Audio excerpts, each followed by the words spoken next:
பகவத்கீதை அத்தியாயம் 13 க்ஷேத்திர க்ஷேத்ரஜ்ஞ விபாக யோகத்தின் தொடர்ச்சி. பிரகிருதியும் புருஷனும் தொடக்கமற்றது. குணங்களால் மாற்றங்கள் ஏற்படுகின்றன. பிரகிருதி காரணத்தையும் காரியத்தையும் தோற்றுவிப்பது.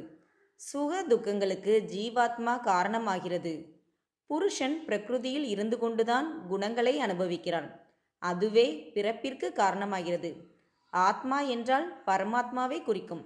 அவர்தான் சாட்சி, போஷிப்பவர், வழிகாட்டி, நிலைத்து நிற்பவர், அனுபவிப்பவர். அவர்தான் கடவுள். இதை அறிந்தவர்கள் மீண்டும் மீண்டும் பிறக்க மாட்டார்கள். சிலர் தியானத்தின் மூலமாகவும், சிலர் ஞான மார்க்கத்தின் மூலமாகவும், சிலர் கர்மயோகத்தின் மூலமாகவும் பகவானை பார்க்கிறார்கள்.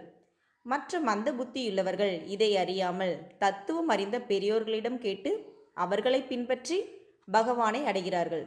எல்லோரும் க்ஷேத்திரம் க்ஷேத்ரஜ்ஞன் சேர்க்கையிலிருந்துதான் விடுபடுகிறார்கள். எவன் எல்லா பொருட்களிலும் சமமாக இருக்கும் அழியா தன்மை வாய்ந்த பகவானை காண்கிறானோ அவன்தான் உண்மையில் பார்ப்பவன். எல்லாவற்றினிலும் சமமாக இருப்பவனை பார்ப்பவன் ஆத்மாவை அழித்து கொள்ள மாட்டான். அதனால் பரமகதியை அடைகிறான். எல்லா கர்மங்களும் பிரகிருதியினால் செய்யப்படுகின்றன என்றும் ஆத்மாவினால் செய்யப்படவில்லை என்றும் எவன் அறிகிறானோ அவன்தான் உண்மையில் பார்ப்பவன் ஆவான்.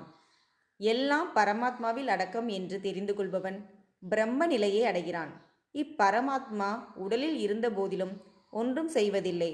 ஆகாயம் எவ்வாறு ஒட்டுவதில்லையோ ஆத்மாவும் உடலின் குணங்களில் ஒட்டுவதில்லை.